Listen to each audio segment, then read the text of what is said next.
Boa noite. Que alegria poder estar aqui, ver essa igreja cheia. Considero um momento muito especial, não só porque a igreja está cheia, mas porque ela está cheia numa quinta-feira à noite. E eu sei que para essa igreja estar cheia na quinta-feira à noite, de mulheres, é porque tem muita estrutura e muito arranjo, muita combinação que foi necessária para que a gente pudesse sair dos nossos lares e poder investir um tempo aqui para poder estar um pouco aos pés da palavra de Deus mais uma vez e aprendendo um pouco mais daquilo que Ele espera de nós. E também é um privilégio poder estar aqui nessa igreja, porque eu já aprendi que essa é uma igreja de mulheres muito animadas. Porque todas as experiências que eu tenho com as mulheres da Iba Viva são sempre muito animadas. Então eu agradeço o convite e espero em Deus que a gente possa ter um tempo gostoso juntas, vendo um pouco mais sobre o que significa, afinal, estar no meio do caminho. E o que Deus quer nos ensinar quando nós estamos nesse meio do caminho. Queria fazer algumas perguntas para vocês antes da gente começar, que talvez você possa se identificar. Alguém aqui já fez uma reforma na casa? Quem já fez? Só para ter uma ideia. Uma reforma assim, na casa que você está morando, para dar um pouco mais de emoção para a coisa. Você está morando nessa casa e aí você resolve que você quer fazer uma reforma nessa casa. Se você já fez sem estar morando nela, vale também. Mas vamos lembrar um pouco de quais são as sensações que passaram na nossa cabeça quando a gente decidiu fazer a reforma. Quando eu queria fazer essa reforma, provavelmente eu estava insatisfeita com algumas coisas da minha casa. E eu queria que ela fosse diferente. Então eu fui para um arquiteto, eu fui para sei lá quem, arrumei um projeto. E a hora que eu olhei aquele projeto, que eu vi como a casa ficaria, eu fiquei muito animada. Certo? Porque assim, eu vou ter a casa que eu sempre quis. É agora que eu vou conseguir o meu cantinho do café, meu cantinho da costura, meu cantinho de sei lá o quê. É agora que as crianças vão ter mais tempo para brincar. E eu fiquei muito animada com essa reforma. Eu não vi a hora dela começar. Quando o pedreiro chegou no primeiro dia, eu falei, quebra tudo mesmo. Eu quero ver poeira subindo, porque eu quero ver a minha casa pronta. Mais ou menos assim, né? Talvez um pouquinho menos de animação, mas animadas. Por quê? Porque a gente começou uma reforma e a gente queria ver a casa pronta. Só que aí o que acontece quando a reforma começa? Primeiro dia que tudo quebra, a gente ainda está animado.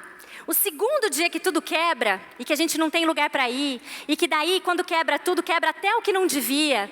E aí quebra a tubulação, dá vazamento embaixo, dá vazamento em cima, dá vazamento do lado, dá vazamento em todos os lugares. E aí o piso que você comprou, o piso dos seus sonhos, você fez a conta errado. E aí você precisa de mais daquele piso. E quando você vai comprar, aquele piso não existe mais. Só no cemitério do azulejo.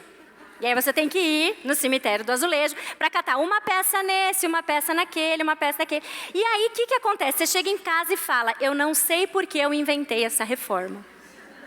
Estava melhor, não sei o que, minha casa estava ótima. Minha casa estava ótima, eu não sei por que eu inventei. Já passou por isso? Já resolveu fazer uma dieta? Para aumento ou redução de peso? Aquelas que fazem para aumento são as nossas, né, bem-aventuradas, mas tem aquela para redução de peso também. É mais ou menos o mesmo esquema. A gente também começa animado, porque a gente está insatisfeito, ou por questões de saúde, ou por questões estéticas, qualquer que seja a sua motivação. E a gente quer, a gente olha, a gente vai no nutricionista, a gente vai no endócrino e a gente faz o plano, a gente olha quais são os alimentos e a pessoa te garante, fazendo essa dieta e fazendo exercício físico, em 6 meses você alcança a sua meta. E você começa muito animada. Você olha para as pessoas tomando refrigerante e fala, pecadora, né? Porque você está animada. Você está animada, você mudou e você está assim com foco. Você está focado. Só que daí o que acontece? Encontro de mulheres. Certo? Nada vegano ali, não é uma crítica, mas nada vegano ali, certo? Aí você vai, Dia das Mães, te dão um bombom no supermercado, te dão um bombom na escola das crianças, te dão um bombom na igreja, né? E você vai ganhando tudo aquilo que você não pode comer, e os anos vão passando, os anos não, né? Vamos ser um pouco mais animador. Os dias vão passando na sua dieta e você percebe que aquilo que você começou muito animada está demorando para dar o resultado. E aí você fala, na verdade eu não preciso emagrecer, eu preciso combater os padrões de beleza impostos pela sociedade, certo? É isso que eu preciso, né? Por quê? Porque você começou animada, mas o meio é difícil, né? E por último, se eu ainda não te peguei em nenhum desses exemplos, talvez você já tenha desfraldado uma criança. já tenha passado pela experiência de olhar para o seu filho e falar, está na hora, ou porque a fralda está cara, ou porque realmente está na hora dele desenvolver. É uma coisa boa. Você compra a cueca de todos os personagens da moda, você compra a calcinha de todos os personagens da moda, você compra adesivo para colar quando faz xixi, o maior, quando faz cocô, qualquer que seja o seu método. Mas você está animada, você vai começar, e aí você se prepara, você fala, é isso mesmo, aí você tira a fralda da criança. E eu não sei como foi com vocês, mas quando eu tirei a fralda dos meus filhos, eu olhava para eles com uma sensação de uma bomba relógio andando pela casa. Assim, a qualquer momento algo pode acontecer. Você fica tensa, assim, você fala, não sei lidar com essa criança mais, né? E aí, começa o desfraude. E aí você percebe no segundo dia que as 14 calcinhas que você comprou já estão todas no varal. Todas. E aí você fala, puxa, acho que foi cedo demais. Você se irrita, você se frustra. O que essas 3 situações têm em comum? Todas elas, a reforma, a dieta, o desfraude de uma criança. Todas elas têm em comum o fato de que elas começam em algum lugar, mas elas são um processo. E é muito fácil, quando eu estou aqui e quando eu chego lá, se eu estou vendo o resultado final, quando eu estou vendo a minha perspectiva, eu estou animada. Mas é no meio do caminho, é quando começa a dar tudo errado na reforma, é quando eu desanimo com a dieta, é quando meu filho parece que não está entendendo o que é para fazer no banheiro. É ali no meio do caminho que as coisas são mais difíceis. E se talvez você não tenha se identificado com nenhum desses 3, vamos trazer para cá, porque eu não vou falar de reforma, de dieta ou de desfraude. Vamos trazer isso para a nossa vida. Vamos pensar no aspecto maior. A nossa vida cristã é uma jornada que começa em um lugar e está indo em direção a outro. E quando a gente faz este caminho, é ali no meio que a nossa fé é mais provada. Será que é só assim com a gente? Quando você se converteu, talvez você tenha passado pela experiência de conversão ou de entrar em contato com o amor de Cristo, criança, talvez mais velha, mas a realidade é que quando a gente começa a caminhada com Cristo, a gente também começa animada. A gente ouviu falar dessas boas novas, desse amor maravilhoso, de alguém que morreu por mim, deu a vida por mim, e para perdoar os meus pecados, e eu gosto disso, eu me entrego a esse Deus, e eu começo animada, eu quero seguir esse Deus. Eu leio tudo que me tem disponível, eu pego a Bíblia, eu quero ler tudo, aí depois me falam para que é para começar em tal e tal, e eu vou seguindo, eu vou fazendo, eu estou animada. Eu estou naquela fase que as pessoas talvez chamem, a depender de onde você vem, daquela fase do primeiro amor. Eu quero contar para todo mundo, eu quero ler sobre, eu quero divulgar. Puxa, ele mudou a minha vida, eu estou muito feliz com isso.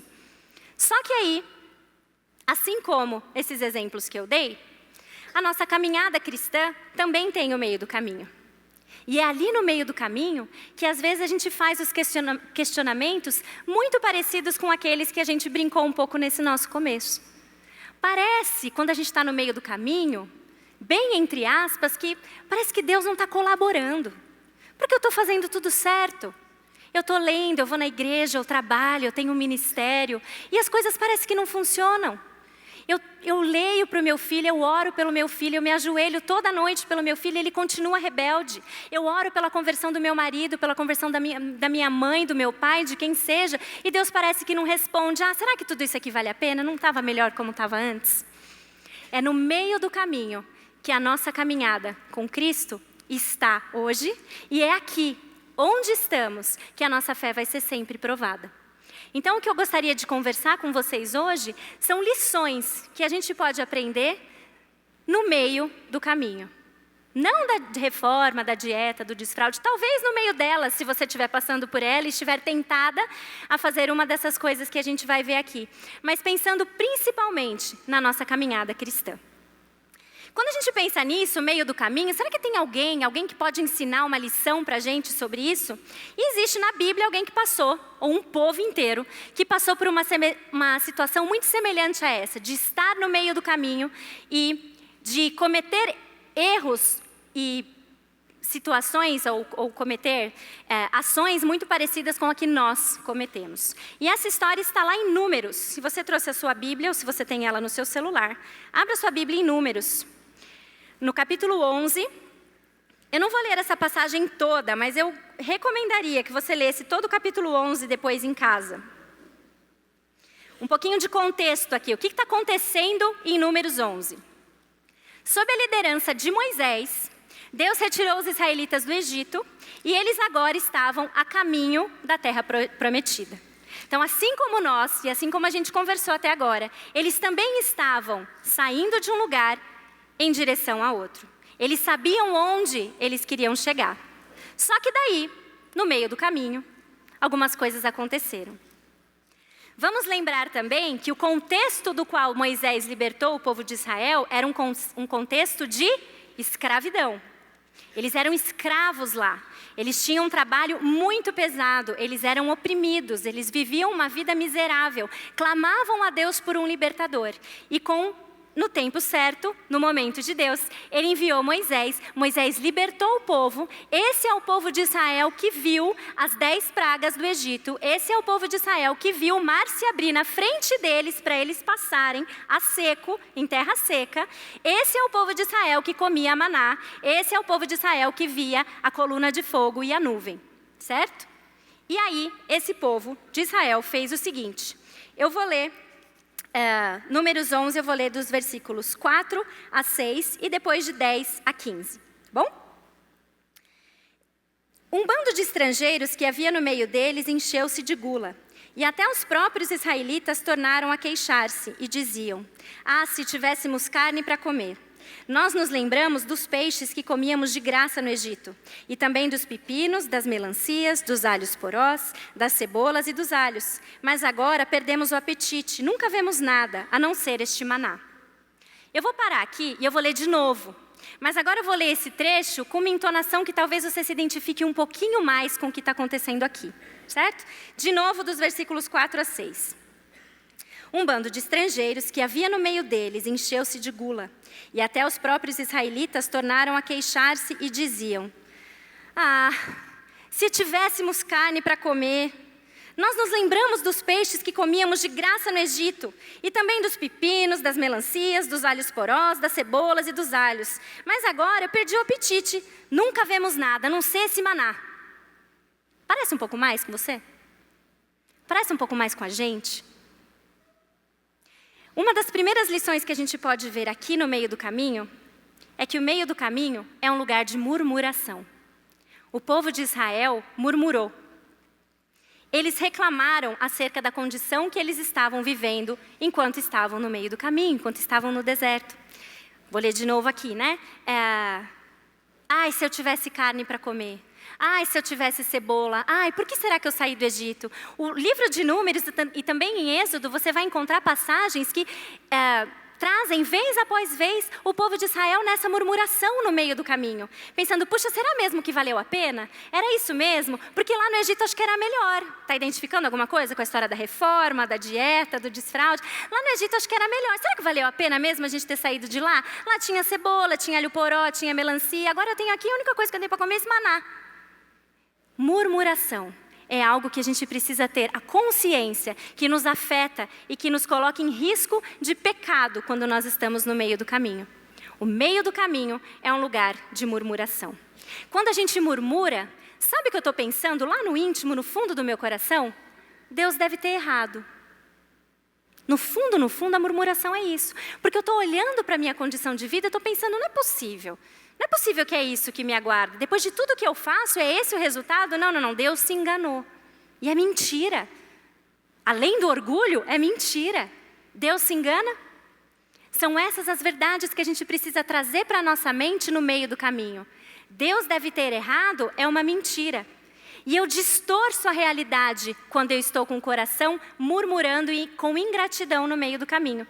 Porque, sério, vamos olhar de novo para cá. Com o que eles estão com saudade do quê? De carne, de cebola. Cebola, isso. Cebola, alho, pepino, melancia. Ou eu estou muito enganada em relação à história e o conceito de escravidão, mas até onde eu saiba, escravos não comem carne. Nem cebola, nem pepino, nem alho poró. Só que a minha murmuração, quando eu estou no meio do caminho, é tão forte e o meu coração se enche de uma ingratidão ou desse sentimento de que Deus errou, que eu romantizo o passado e eu distorço a realidade. É mentira. Eles não comiam isso lá. E quando eu olho para cá com essa perspectiva, eu falo: puxa vida, então eles estão reclamando do quê? Pois é. E você, está reclamando do quê? Pois é. Lembra da história da reforma? Quando você fala, era melhor ter começado como estava. Como era seu sentimento quando você estava lá? Você não estava satisfeita. Só que quando as provações surgem, nós somos muito tentadas a olhar para o passado e achar que o passado era melhor. O meio do caminho é um lugar de murmuração. E a murmuração nos tenta trazer mentiras sobre Deus e sobre a nossa condição. Deus não comete erros, então isso já me coloca a minha murmuração de lado. E se não colocou de lado ainda, eu preciso me lembrar que a murmuração me coloca em risco para distorcer a realidade. E ter uma visão errada do passado. Quando eu ajusto o meu foco e foco no que eu tenho, no presente, aí sim eu vou perceber quais são o que realmente está acontecendo no meio do caminho. Então reconheça no meio do caminho que existe esse risco para a murmuração. Só que não foi só o povo de Israel que murmurou. Moisés também murmurou. Quando você continua a leitura dos versículos 10 a 15... Tem aí, eu vou ler para vocês. E Moisés perguntou ao Senhor, por que trouxeste este mal sobre o teu servo? Foi por não te agradares de mim que colocaste sobre os meus ombros a responsabilidade de todo este povo? Por acaso fui eu quem o concebeu? Fui eu quem o dei à luz? Não posso levar todo este povo sozinho. Essa responsabilidade é grande demais para mim. Se é assim que vais me tratar, mata-me agora mesmo. Moisés também murmurou. Puxa, mas Moisés murmurou? Moisés murmurou, pecadores ele, pecadores nós todas. Ele também murmurou no meio do caminho. E aí o que nós vemos e entendemos da murmuração de Moisés? Moisés se deixou consumir por autopiedade. Eu não mereço isso.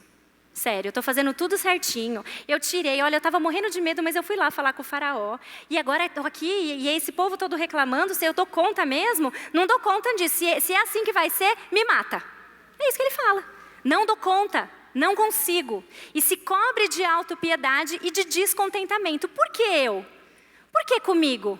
Senhor, essa situação é demais para mim, eu não dou conta. Eu não dou conta disso. Mentira. Porque na palavra de Deus nós vemos que Deus não nos coloca em nenhuma situação que a gente não consiga suportar. Eu não vejo isso, eu leio isso na palavra de Deus. Então, quando eu deixo esses pensamentos de autopiedade ou de tristeza extrema acontecer comigo, na verdade, eu estou também revelando que no meu coração, o meu sentimento é, Deus deve ter errado. Deus deve ter errado, o que é também uma grande mentira. E isso afeta o testemunho do cristão, afeta o nosso testemunho como mulheres. A murmuração no meio do caminho afeta o nosso testemunho como mulheres, porque ela é uma manifestação externa de um coração que está descontente, descontente com a situação que Deus nos colocou. Então é importante lembrar disso e pensar, se no meio do caminho eu tenho esse risco de ceder à murmuração, qual é o oposto da murmuração? Gratidão, certo? Se eu me lembro que o meio do caminho é um lugar em que eu sou propensa a murmurar, eu combato a murmuração com gratidão. Existia motivos para o povo de Israel ser grato a Deus? Existem motivos para você ser grata a Deus? Nós precisamos lembrar que no meio do caminho, nós precisamos nos lembrar do amor de Deus e do que Ele tem feito por nós, para que nós não caiamos na tentação de murmurar no meio do caminho. E além disso, murmurar nos paralisa muitas vezes, porque a gente não sabe o que agir, a gente não sabe o que faz, a gente senta e fica mergulhado em autopiedade, como a gente viu com Moisés, a gente faz a mesma coisa. Por isso que a Bíblia é tão atual. Mesmo em exemplos como esses, tão lá do Velho Testamento, eles falam muito para nós. São situações iguais. São contextos diferentes, mas situações parecidas que revelam um mesmo coração corrupto que precisa muito de Deus. E que Deus dá o seu amor para nós e nos ajuda a vencer a murmuração com gratidão. E aí, como eu disse lá no comecinho, quando a gente pensa na nossa caminhada cristã, eu tenho então esses 3 primeiros momentos, né? E quando eu estou no meio do caminho, eu posso muitas vezes perder a noção de onde eu estou indo. O povo de Israel aqui perdeu. Ele esqueceu da terra prometida. Depois outros exemplos lá na frente mostram que quando os espias foram lá, eles também ficaram apavorados. Não é possível que aquela terra tem gigantes enormes, não é possível que Deus vai dar para a gente, e agora? Nada valeu a pena, era melhor ter voltado para o Egito. E a gente faz a mesma coisa. a gente faz a mesma coisa. A gente está no meio de uma situação difícil e a gente se questiona o quanto vale a pena estar aonde nós estamos. E nós pensamos, era melhor não ter saído de lá. Era melhor eu não ter mexido, era melhor eu não ter esse negócio de entrar na igreja. Porque eu entrei na igreja, agora minha vida parece que não melhora, parece que não anda. Será? Será mesmo?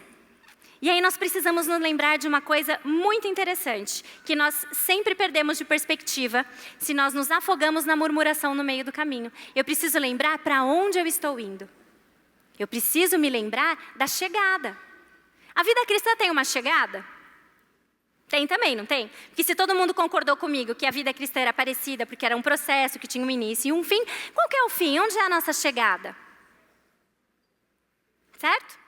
É o céu, não é? O que a gente já vê na palavra de Deus sobre a nossa batalha contra o pecado? O que acontece lá no final? Quem vai vencer? A gente já sabe disso, não sabe? Só que aí a gente fica um pouco, às vezes, paralisada, porque a gente sabe, mas a gente esquece, porque a gente entra nesse meio de murmuração. E aí eu não tenho como, eu falei essa ilustração no MOPS, mas eu não consigo pensar em chegada e em final de caminho, sem lembrar de uma ilustração muito interessante, que não é minha, na verdade, é do meu irmão. Eu tenho um irmão pastor, e eu roubo dele quando eu falo disso, porque eu acho que ela é muito valiosa e muito precisa. O problema é que, como meu irmão é homem, ele fez uma ilustração que talvez os homens se identifiquem um pouco mais, mas a gente consegue fazer um pouco o exercício, porque ela é sobre futebol. Então, se você gosta de futebol, talvez você não tenha dificuldade. Se você não gosta, você já viu algum homem que é fanático por futebol, você vai mais ou menos entender. Mas então é o seguinte, vamos supor que hoje, aliás, essa semana foi muito boa para falar de futebol. Eu acompanho mais ou menos e parece que teve 2 jogos aí que viraram o mundo futebolístico de ponta cabeça, né? Mas vamos pensar, inclusive, então, nesse jogo dessa semana, que foi o Liverpool contra o Barcelona, tá? Até sei, não sei o nome de nenhum jogador, com exceção do Messi, mas eu consigo transitar um pouco nessa área, tá? E o que acontece? Teve lá o jogo Barcelona contra o Liverpool, teve o primeiro jogo, e o primeiro jogo, o Barcelona ganhou de 3-0 com um gol de falta maravilhoso do Messi que eu assisti. Certo? Depois, durante a semana, quando ninguém estava dando muita bola, teve o jogo do Liverpool em casa, né? Porque tem aquele negócio, jogo de ida, jogo de volta. E aí teve esse segundo jogo. E aí o que aconteceu? O Liverpool, milagrosamente, ganhou de 4-0 do Barcelona. E isso aí foi uma grande reviravolta no mundo futebolístico e tal. Vamos supor que o seu marido seja, ou você seja, ou qualquer homem que você conheça, seja completamente aficionado pelo Liverpool. E ele senta para assistir o jogo, o segundo jogo, esse da virada. E ele sabe que o time dele precisa ganhar de pelo menos 4-0. Ele sabe que parece completamente impossível, mas ele senta para assistir. Só que ele senta muito nervoso. Ele senta muito nervoso, porque ele sabe que vai ser difícil. E ele não tem a menor ideia do que vai dar. Todas as chances caminham contra esse resultado ser atingido, mas ele senta para assistir. E ele começa. Ele começa a assistir o jogo.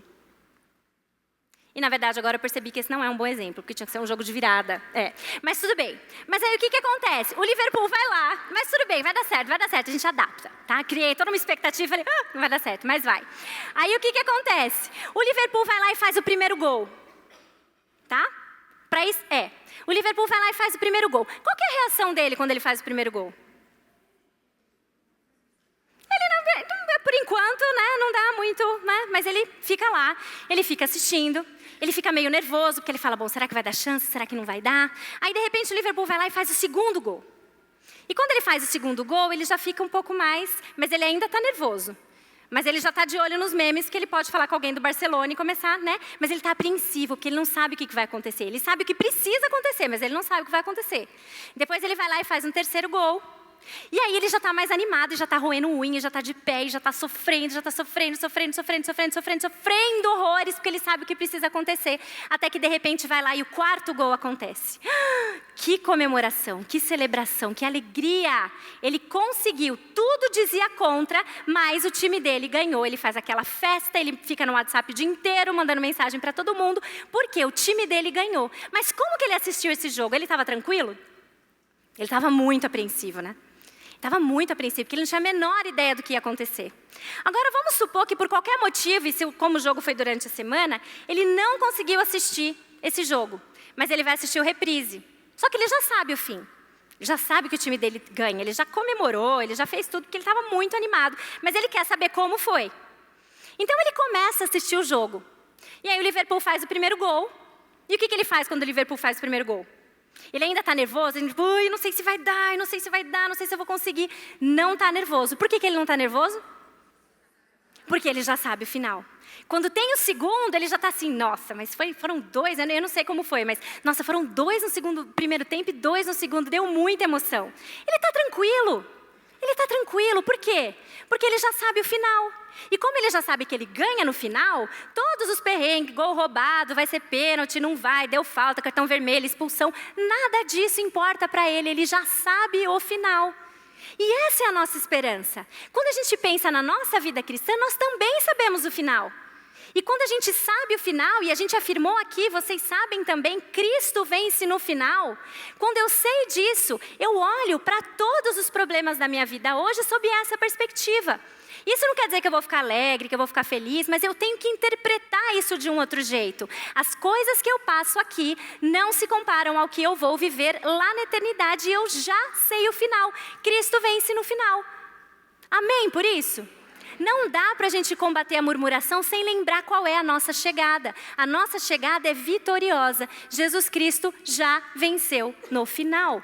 E isso tem que me ajudar a olhar para os meus problemas no meio do caminho, pensando, este é o meio do caminho, ele ganha no final. Será que você murmura porque você esqueceu onde é a chegada? Vamos louvar e agradecer a Deus. Nós sabemos que chegada é essa. E essa chegada para os filhos de Deus, ela é vitoriosa. Uma outra coisa que nós precisamos aprender no meio do caminho é que o meio do caminho, se ele é um lugar de murmuração, ele também é um lugar de correção. Essa parte que a gente às vezes não fica muito animada de falar, né? Mas o nosso Deus, ele é fiel. Ele é fiel a si mesmo. E o fato dele ser fiel a si mesmo significa que ele vai tratar os seus filhos de uma forma justa. Ele nos ama. E como ele nos ama, ele não nos deixará sem a sua disciplina, sem a sua correção. Então lembre-se que no meio do caminho, quando você está presa na murmuração, ele também é um lugar de correção. Aqui nós vemos nos versículos 18 a 20 de Números 11, que Deus corrigiu o povo de Israel na sua murmuração. Porque eles estavam lá, quero carne, que saudade, não tenho nada, só tenho esse maná e etc. Deus foi lá e disse então para Moisés, diga ao povo, consagrem-se amanhã, pois vocês comerão carne. O Senhor os ouviu quando se queixaram a ele, dizendo, se tivéssemos carne para comer, estávamos melhor no Egito. Agora o Senhor lhes dará carne, e vocês a comerão. Vocês não comerão carne apenas um dia, ou 2, 5, 10 ou 20, mas um mês inteiro. Até que lhes saia carne pelo nariz, talvez vocês nem imaginaram que isso está na Bíblia, tá? Até que lhes saia carne pelo nariz, e vocês tenham nojo dela, porque rejeitaram o Senhor que está no meio de vocês e se queixaram a Ele, dizendo, por que saímos do Egito? Você quer carne?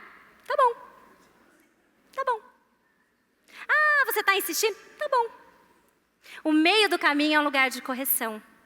E nós precisamos reconhecer isso não como castigo. Nós não estamos falando de castigo ou de punição. Nós estamos pensando em correção. E por que isso é importante de pensar na diferença? Porque Deus é fiel. E se nós somos infiéis, se nós murmuramos, se nós nos afastamos e nos desviamos dele, Ele não. Ele permanece fiel, porque Ele não pode negar-se a si mesmo. Só que às vezes a gente olha para esse versículo e fala, então está liberado, né? Porque se eu sou infiel, ele permanece fiel. O que significa isso? Ele é fiel para julgar o meu pecado com justiça. Então, se eu me desvio dele, como eu sou filha, se eu sou filha de Deus, nós disciplinamos nossos filhos, não disciplinamos? Nós não queremos trazê-los em amor para o lugar certo? O meio do caminho é um lugar de correção. E ele vai nos corrigir. Então nós precisamos reconhecer isso, não como um castigo, mas como uma disciplina que nos orienta a voltar para o lugar certo. Que nós saibamos também reconhecer isso no meio do caminho. Porque às vezes, parte do nosso sofrimento na nossa jornada cristã é porque nós estamos debaixo, sim, da correção de Deus. E aí que nós tenhamos a humildade de nos voltar para Ele e de nos aproximar dEle novamente, para que a gente siga até a chegada, que nós sabemos qual é. Cristo vence no final, essa é a nossa esperança. Não dá para falar de meio do caminho sem falar da nossa linha de chegada. E ela já é conhecida e ela é vitoriosa. Então, o que eu faço enquanto isso? Reconheço que o meio do caminho é um lugar de murmuração. Combato isso com gratidão. Aceito a correção de Deus. E reconheço que o meio do caminho é um lugar de provisão. O meio do caminho é um lugar onde Deus provê. Amém? Deus está conosco no meio do caminho. E a sua providência está conosco sempre e sempre. A provisão com o povo de Israel não começou, mas nessa história, podemos pensar lá numa mãe valente, que assustada com o decreto que tinha acontecido no Egito de matar todos os bebês, pegou o seu bebezinho, colocou numa cesta e colocou no rio. A provisão de Deus para o povo de Israel estava presente ali. Porque aquela cesta não ficou andando a esmo, ela podia ter sido achada por soldados. Soldados poderiam matar aquele bebê, mas ela foi parar aonde? Ela foi parar exatamente onde ela tinha que parar. Para que o plano de Deus se cumprisse do jeito perfeito, no tempo perfeito. A provisão de Deus começou ali. O povo de Israel nem sabia o que ia acontecer, libertador, o que é isso. Deus já sabia. E Ele estava cuidando desse povo. Depois, a provisão de Deus se manifesta por meio das 10 pragas, em que o coração do faraó finalmente parece que amolece, ele liberta o povo, depois ele abre o mar. E aí às vezes você pode pensar, puxa, mas se eu fosse o povo de Israel, eu não ia murmurar. Porque, né? Afinal, é um mar se abrindo, né, gente? Não dá para a gente negar um negócio desse. Será mesmo? O povo de Israel não sabia ainda que a chegada viria por meio de Jesus. Nós já temos Jesus. E a gente murmura mesmo assim. Então nós somos o povo de Israel. Nós somos essa imagem. Nós temos provisão, temos recebido muitas coisas. Nós já recebemos a salvação. Nós não precisamos mais fazer sacrifício com cordeiro. Não fomos nós que morremos na cruz. Quer provisão maior que essa? Quer provisão maior que essa? O meio do caminho é um lugar de provisão. E Ele cuida de nós. Nesse cenário amplo e maior que é a salvação que Ele nos oferece e também nos mínimos detalhes. O problema é que se o nosso coração está mais voltado para a murmuração, a gente esquece desses mínimos detalhes. O povo de Israel esqueceu e a gente esquece também. Aqui eu tenho um exemplo só do que Deus fez para Moisés quando ele falou, é coisa demais para mim, eu não vou dar conta, se é isso mesmo que vai acontecer, mata-me agora mesmo. Deus foi e disse a Moisés, reúna 70 autoridades de Israel, que você sabe que são líderes e supervisores entre o povo. Leve-os à tenda do encontro para que estejam ali com você. Eu descerei e falarei com você, e tirarei do espírito que está sobre você e o porei sobre eles. Eles os ajudarão na árdua responsabilidade de conduzir o povo, de modo que você não tenha que assumir tudo sozinho. Em meio à murmuração, em meio à correção, Deus também provê. Ele teve providências atrás de providências para o povo de Israel, não só no meio do deserto, mas ao longo de toda a história. E Ele também tem isso na nossa vida. Vamos reconhecer e nos animar com a provisão que Deus tem para as nossas vidas diariamente. E que seja isso que ocupe o foco do nosso coração, a provisão de Deus, e não nós em si mesmadas pensando no que falta ou o que eu deixei de fazer, perdendo o foco porque estou no meio do caminho. Quando eu penso sobre a provisão de Deus, eu gosto muito desse versículo, e aqui estou caminhando já para a conclusão da minha fala. Eu gosto muito desse versículo, talvez vocês também já tenham ouvido e gostem dele também. Esse é um versículo meio famoso, digamos assim, entre aspas. As pessoas gostam porque leem e se inspiram por ele. Jeremias 29:11 fala, porque sou eu que conheço os planos que eu tenho para vocês, diz o Senhor. Planos de fazê-los prosperar e não de lhes causar dano. Planos de dar-lhes esperança e um futuro. Esse versículo fala sobre provisão, né? Fala sobre o plano de Deus e sobre como o plano de Deus é bonito, é perfeito para nós e como é Ele que sabe e não a gente. Acho que se encaixa bem nessa nossa ideia também de provisão. Só que quando eu olho para esse versículo, e eu sempre gostei muito dele, um dia eu fui desafiada por uma leitura a considerar esse versículo sobre um outro aspecto que para mim fez toda a diferença em relação a como eu vejo essa passagem. E se você abrir a sua Bíblia em Jeremias 29:11, você vai ver que antes desse versículo, que é o 11, existem 10 versículos, certo?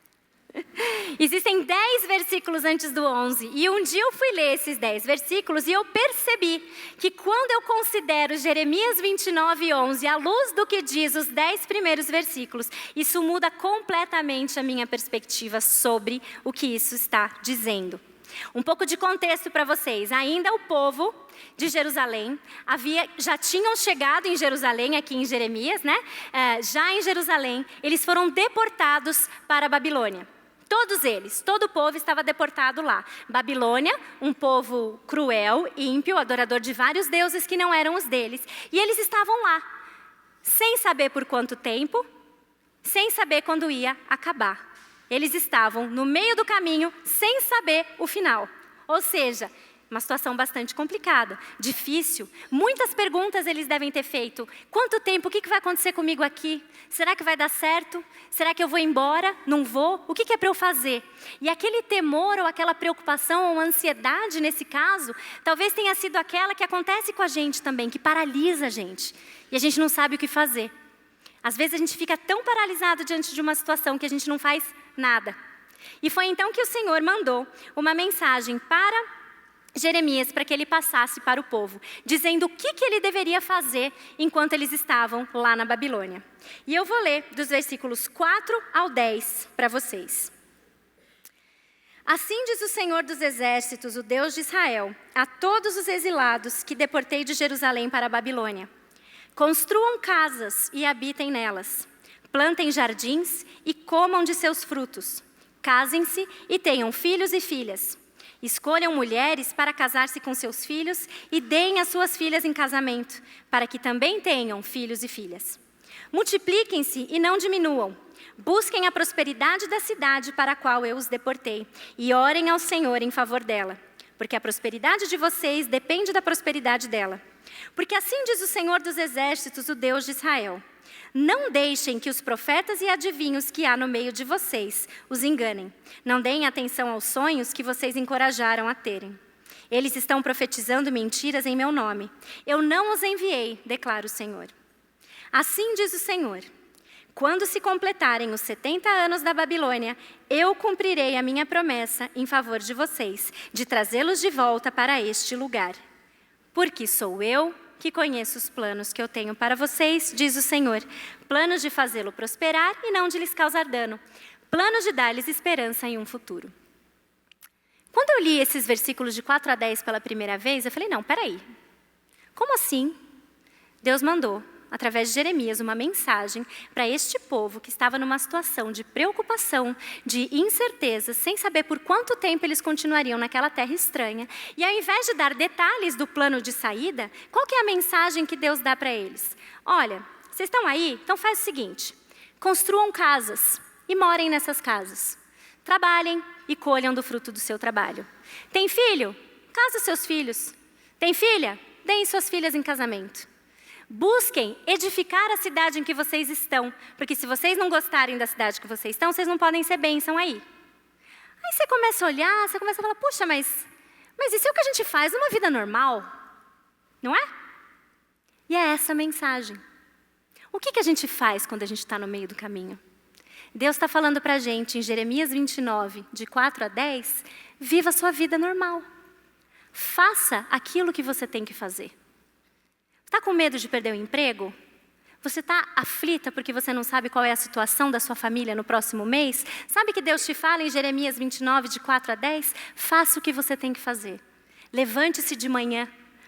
Tenha o seu tempo com Deus. Sirva a sua família. Faça suas compras normal. Vai trabalhar normal. Procure seu emprego. Busque aperfeiçoamento no trabalho. Faça o que você tem que fazer. Viva a sua vida normalmente, dia após dia, porque quando der o tempo certo, eu vou tirar você daí. E ele não dá detalhe nenhum. Versículo 10 é pequenininho. Ele só fala assim, quando der os 70 anos, eu, o Senhor, tirarei vocês daí. Não fala como. Não fala se vai ser uma batalha épica ou não. Não fala se vai sair todo mundo escondido. Não fala nada. Não fala nada. Sabe por que ele não fala nada? Porque sou eu que conheço os planos que eu tenho para vocês, diz o Senhor. Planos de fazê-lo prosperar e não de lhes causar dano. Planos de dar-lhes esperança e um futuro. Então, é como se Deus dissesse para nós, Sabe o que você faz enquanto você está no meio do caminho? Cuida dos seus afazeres, porque da sua vida cuido eu. Certo? Cuida dos seus afazeres, porque da sua vida eu estou cuidando. Eu sei mais, eu sei melhor, eu sei tudo o que vai acontecer na sua vida. Você confia em mim? Então construa sua casa, dê suas filhas em casamento, vai trabalhar, vai fazer o que você tem que fazer, porque eu estou cuidando de você. E os meus planos são melhores, são poderosos, são bons e vão nos dar esperança e um futuro. Amém? Para terminar, um poema muito bonito, que era um poema em inglês, mas quando a gente traduz perde toda a rima, né? Mas eu vou ler para vocês uma tradução livre deste poema. Procurei a autoria dele e não encontrei em lugar nenhum. Então eu vou atribuí-lo a um autor desconhecido que, honestamente, acho que captou de uma maneira bem real aquilo que eu precisava ouvir quando preparava também essa mensagem para vocês. E esse poema se chama O que eu faço agora? Muitos são os questionamentos e são muitos os temores. Muitas são as dúvidas e está tão quieto e sem respostas aqui. Mas, momento a momento, descem do céu tempo, oportunidade e orientação, que nos são dados sempre na medida. Não tenha medo do amanhã, filha do rei. Confie o amanhã é Jesus. E tão somente faça a próxima coisa que você tem para fazer. Faça imediatamente, faça com oração, faça com confiança, lançando sobre ele todas as suas preocupações. Faça com reverência, como se fosse com a mão dele. Aquele que colocou essa tarefa diante de ti com zelo e precisão, permanece onipotente, abrigando você em segurança em suas asas. Por isso, deixe todos os resultados com ele e tão somente faça a próxima coisa que você tem para fazer. É isso que Deus pede de nós. Cuide dos seus afazeres, eu estou cuidando da sua vida. O mesmo Deus que tirou o povo de Israel do Egito e que proveu para ele, é o Deus que nos salvou, que nos libertou de uma perdição eterna e nós conhecemos para onde vamos. É esse Deus que está provendo para nós dia após dia. O nosso Deus é um Deus de provisão. E o nosso Deus é um Deus que nos corrige se nós cairmos na tentação de afundar na murmuração ao invés de reconhecer a provisão de Deus e caminhar no meio do caminho rumo à chegada que nós conhecemos com gratidão por a sua provisão e pelo seu cuidado diário conosco. Que Deus abençoe a todas nós no meio do caminho, no sentido de vivermos para a honra e glória do nome dEle, com gratidão e devoção. Vamos orar? Senhor Deus, muito obrigada, porque a Tua palavra é viva, a Tua palavra é atual. E hoje nós pudemos, mais uma vez, aprender com ela.